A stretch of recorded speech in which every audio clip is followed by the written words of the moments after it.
न भाजपा हूं, न बसपा हूं, न सपा हूं। मेरे से एक सेकंड सुधा नहीं, मेरे से तो फर्क नहीं। ये नेताओं को डर होगा ना ना ना ना ना, मैंने कल भी यही बात कही थी। ये डर नेताओं को होगा, अमिताभ अग्निहोत्री को नहीं।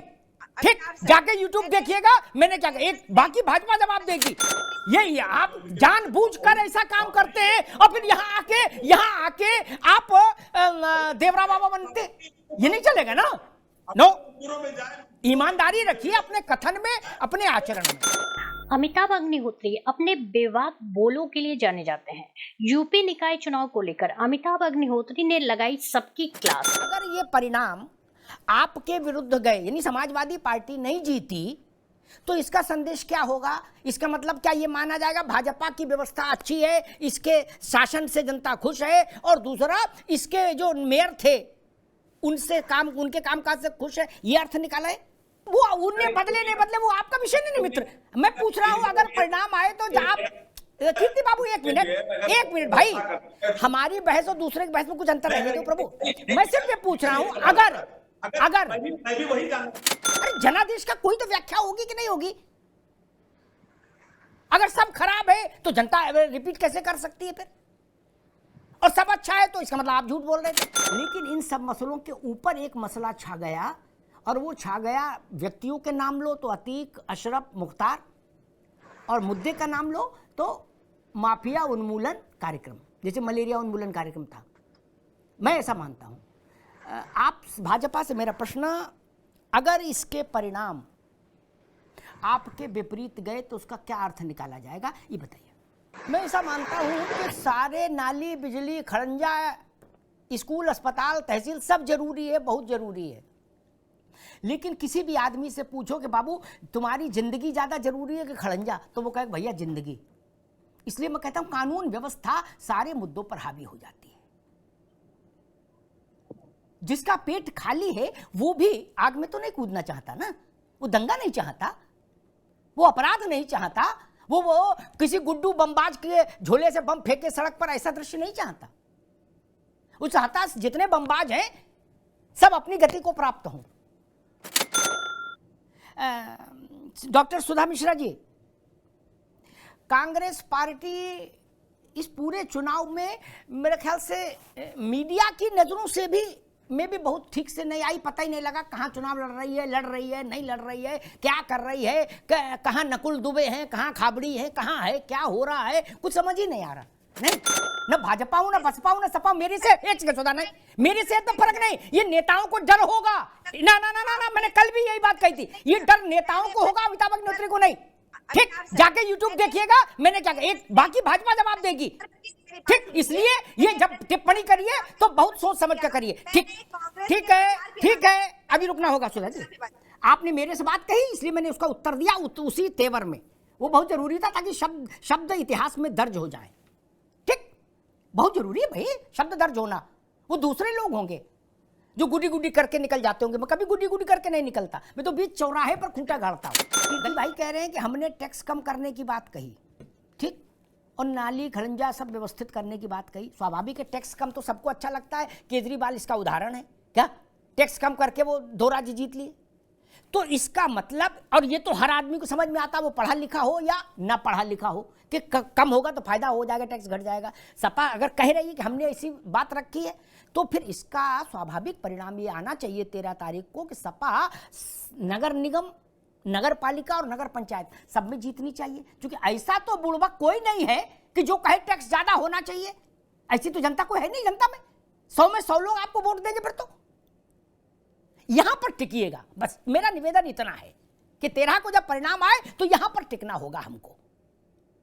13 बहुत दूर नहीं। जब असदुद्दीन ओवैसी साहब ने कहा कि मैं ऐसी लैला हूं जिसके सब दीवाने हैं, क्या उन्होंने कहा मैं ऐसी लैला हूं जिसके सब दीवाने हैं।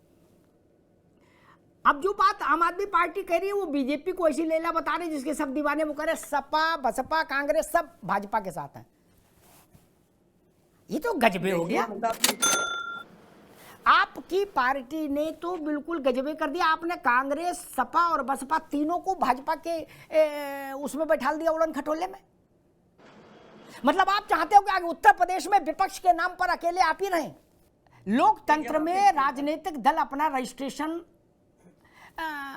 हिमालय पे तपस्या करने के लिए नहीं कराते हैं, ठीक, चुनाव लड़ने के लिए ही रजिस्ट्रेशन कराते हैं चुनाव आयोग में, ठीक है ना।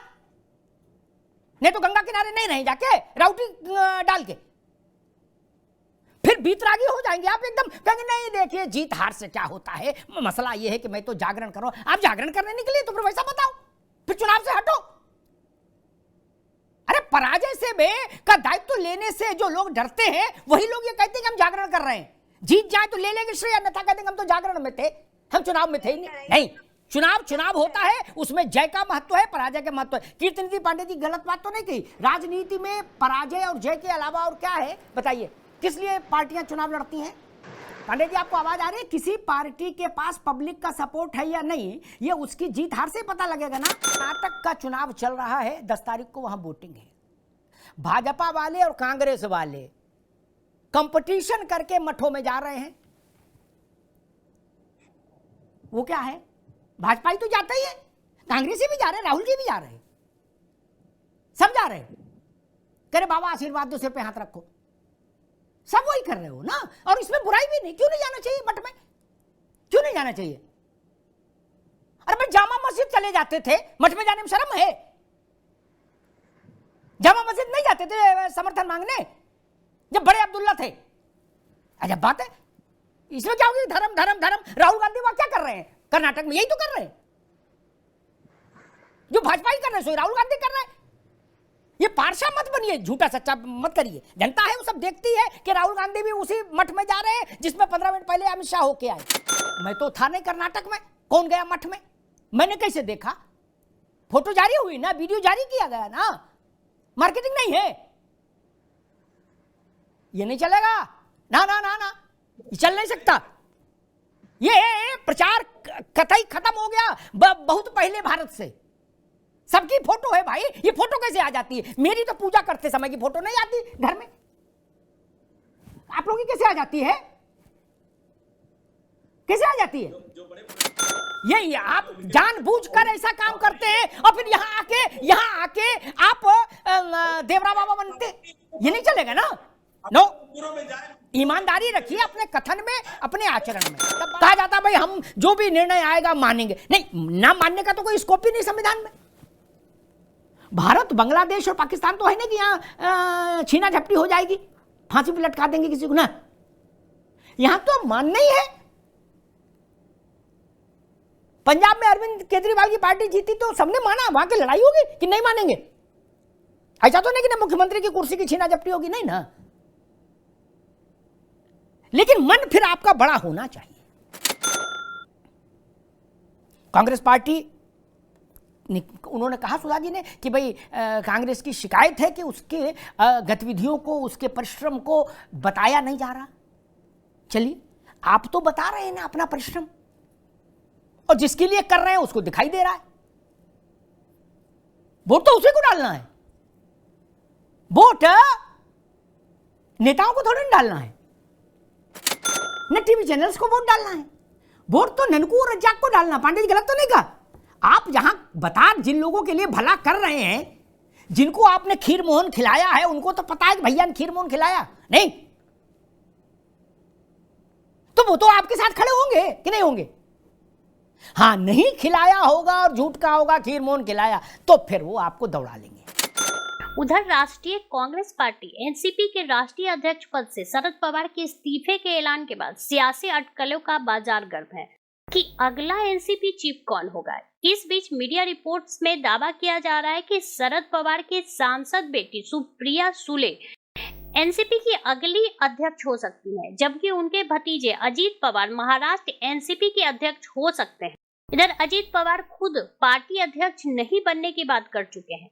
रिपोर्ट्स के मुताबिक अजीत पवार ने कहा कि अगर उन्हें पार्टी चीफ बनने की बात कहा जाएगा तो इससे इनकार कर देंगे। दरअसल अजीत पवार अपने किसी खास को इस पद पर बिठाना चाहते हैं ताकि पब्लिकली यह मैसेज नहीं जाए कि वह शरद पवार की जगह लेने के लिए पार्टी में साजिश रच रहे हैं या इसके लिए व्याकुल थे। फिलहाल अजीत पवार विधानसभा के नेता प्रतिपक्ष हैं। माना जा रहा है कि सुप्रिया सुले की पार्टी अध्यक्ष का ताजोपोश से पवार एक तीर से 2 निशाने साध सकते हैं। पहला कि पार्टी में पकड़ बेटी के जरिए बनी रहेगी और दूसरा इसके जरिए वो भतीजे को सबक सिखा देंगे। एनसीपी और शरद पवार की कहानी महाराष्ट्र के दूसरे राजनीतिक दल शिवसेना और उनके संस्थापक बाल साहब ठाकरे एक जैसे हैं। शिवसेना भी बाल साहब ठाकरे के बाद उनके भतीजे राज ठाकरे बड़ी मुश्किल में थे और एक समय पार्टी में बाल ठाकरे का असली उत्तराधिकारी समझा जाता था। लेकिन ऐसा नहीं होने पर 2006 में महाराष्ट्र नव निर्माण सेना नाम की अलग पार्टी बना ली थी और चाचा की पार्टी से इस्तीफा दे दिया था। इस वीडियो को लेकर आपकी क्या राय है हमें जरूर बताएं। हमारे साथ जुड़े रहने के लिए चैनल को लाइक एंड सब्सक्राइब करना ना भूलें।